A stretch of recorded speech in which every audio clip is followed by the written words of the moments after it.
Espiritismo, ou animismo. Animismo, conforme explica o Dicionário do Mundo, é o sistema fisiológico que considera a alma como a causa primária de todos os fatos intelectivos e vitais. O fenômeno anímico, na esfera de atividades espíritas, significa a intervenção da própria personalidade do médium nas comunicações dos espíritos desencarnados, quando ele impõe nelas algo de si mesmo à conta de mensagens transmitidas do além-túmulo.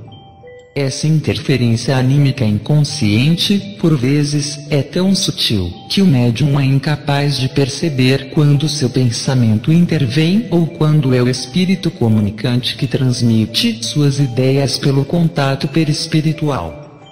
A tese do animismo, não obstante respeitável, vela as excelentes intenções que a inspiraram, muitas vezes desencoraja os companheiros chamados a testemunhos de serviço no Ministério da Verdade e do Bem.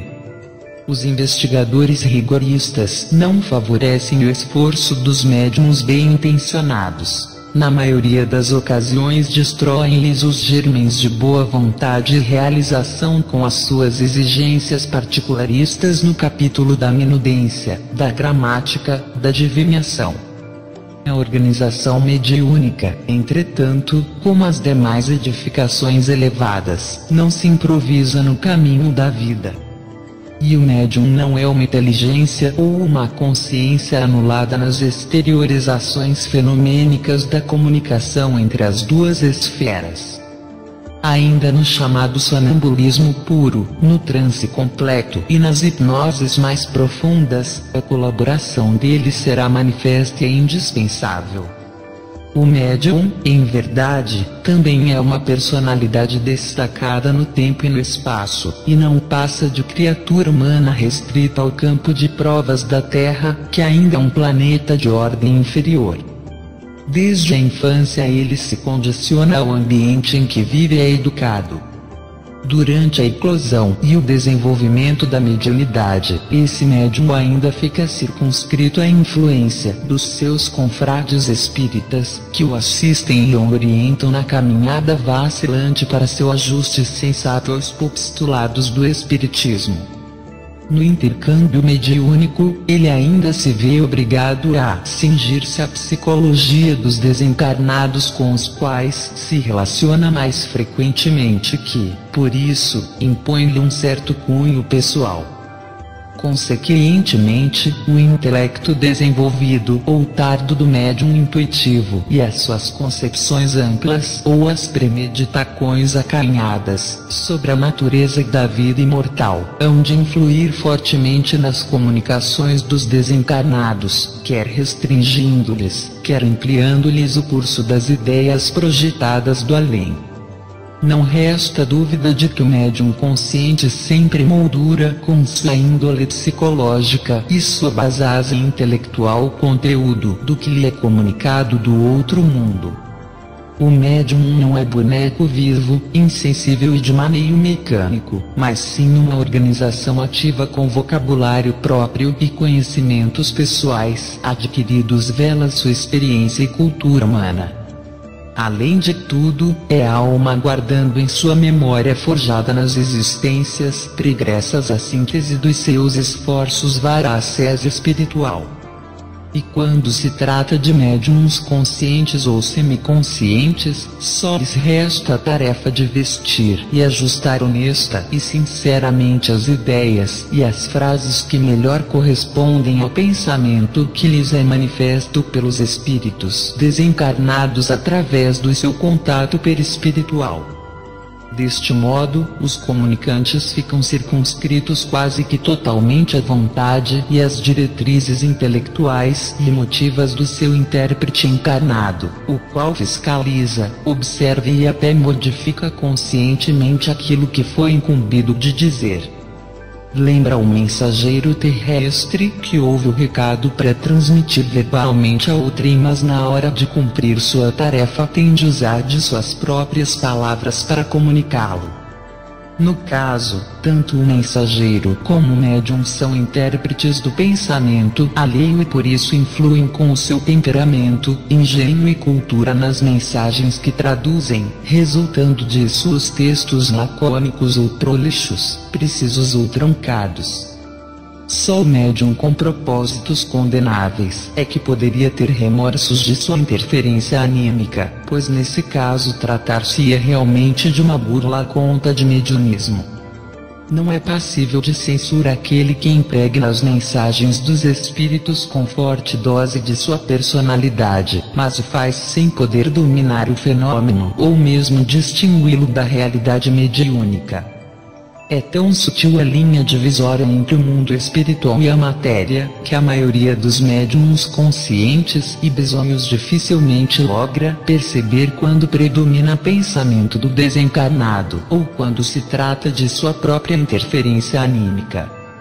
Só depois de alguns anos de trabalho assíduo na seara mediúnica, estudos profícuos, afinada sensibilidade mediúnica, muita capacidade de autocrítica e introspecção freudiana, é que o médium logra dominar e distinguir com êxito o fenômeno anímico. Os espíritos não se preocupam em eliminar radicalmente o animismo nas comunicações espíritas, porque o seu escopo principal é o de orientar os médiuns aos poucos, para as maiores aquisições espirituais, morais e intelectivas, a ponto de poderem endossar-lhes depois as comunicações anímicas. Como se fossem de autoria dos desencarnados. Algumas vezes a interferência anímica, que os bons médiuns acreditam ser prejudicial em suas comunicações, representa apenas o cimento coesivo e um ajuste providenciado pelos guias, com o intuito de se lograr mais sucesso na mensagem mediúnica da noite. Alguns guias costumam preparar seus médiuns com certa antecipação, quando desejam transmitir mensagem de importância para o público ou endereçada a alguém de sua estima. Por isso, lhes inspiram as leituras e os aproximam de pessoas que podem avivar-lhes o mesmo assunto a ser ventilado posteriormente na instituição espírita. Através dos recursos providenciados à luz do dia, os guias asseguram a coerência da comunicação mediúnica, cimentando a ideia fundamental em foco para o êxito doutrinário ou como advertência ao público. Não podemos censurar os médiuns anímicos, porque o animismo é fruto natural e lógico do seu desenvolvimento mediúnico, embora muitos deles continuem estacionados nessa improdutividade, depois de já se considerarem completamente desenvolvidos. Na verdade, o médium evolui ou cristaliza-se. Ele estaciona entre as excrescências anímicas copiadas do modelo veterano em que se inspirou, ou então estuda, pesquisa e desenvolverá senso de autocrítica suficiente para entender melhor o seu próprio temperamento e caráter, a fim de se livrar o mais cedo possível das anomalias do animismo improdutivo.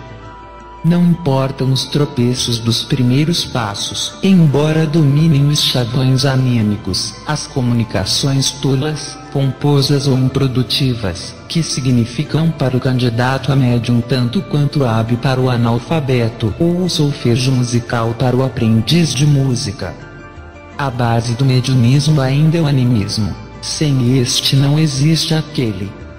Obviamente, a solução do animismo, que se manifesta nos seus mais variados aspectos, não será conseguida através de censuras. Mas é necessário enfrentar esse problema sem receio dos tabus ou de ferir suscetibilidades presas ao misticismo improdutivo.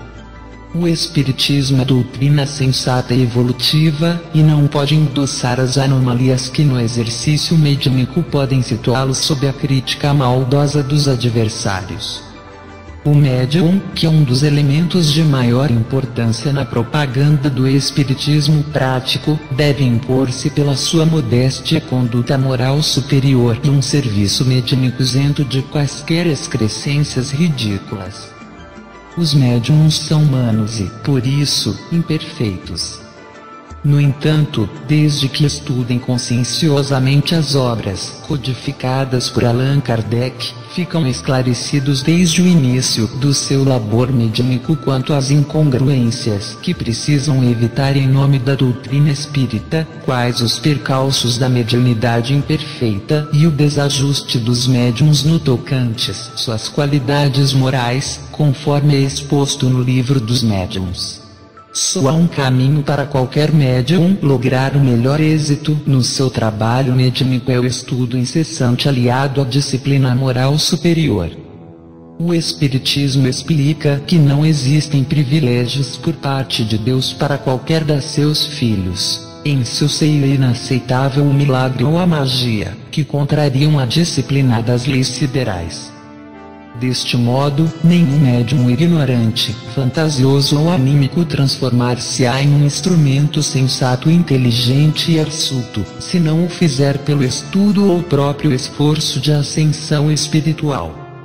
Fiquem na luz. Sidney Carvalho. Que a humanidade possa viver na luz, com a luz e para a luz.